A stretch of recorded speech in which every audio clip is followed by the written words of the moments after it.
Good morning everyone. आज 1 जानेवारी 2026 आहे आणि हा माझा फर्स्ट पर्सनल डेली ब्लॉग आहे.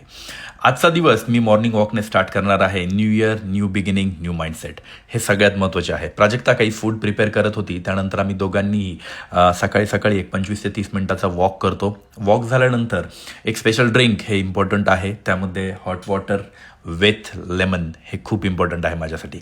त्यानंतर सगळ्यात महत्त्वाची गोष्ट, माझ्या दिवसाची सुरुवात ही 8 ते 9 वाजेच्या इन बिटवीन होते.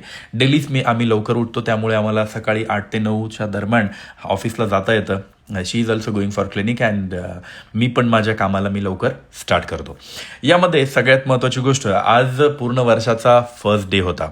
तर फर्स्ट डेच्या दिवशी as a bright future CEO, managing director and as a founder खूप साऱ्या रिस्पॉन्सिबिलिटीज असतात. आजचा पहिला दिवस असल्यामुळं माझ्या सगळ्या टीमसोबत माझी महत्त्वाची मीटिंग होती. न्यू गोल सेट करायचे होते, न्यू प्लॅन्स करायचे होते आणि एकत्र ग्रोथही खूप इम्पॉर्टंट होते. त्यानंतर दिवस जात होता, त्यामध्ये आम्ही चहा कॉफी जे काही असेल जेवण वगैरे सर्व करून, आणि आज संध्याकाळी एक स्पेशल प्रोग्राम होता. त्या प्रोग्रामला निघायचं म्हणून मी लवकर आज ऑफिसमधनं निघून आणि प्राजक्ताच्या क्लिनिकवर जाऊन आणि प्राजक्ताला पिक केलं. त्यानंतर प्राजक्ताला घेऊन आणि आम्ही दोघांनीही तो प्रोग्राम अटेंड करायला गेलो. हा दिवस खूप लॉंग होता पण खूप मिनिंगफुलही होता, कारण मला ब्लॉग सोबत माझे डेलीचे कामही करायचे होते. यामध्ये सगळ्यात महत्त्वाची गोष्ट म्हणजे ब्लॉगमध्ये परफेक्शन नसेल बट कन्सिस्टन्सी नक्कीच असणार आहे. तर नक्की stay tune for next blog next day.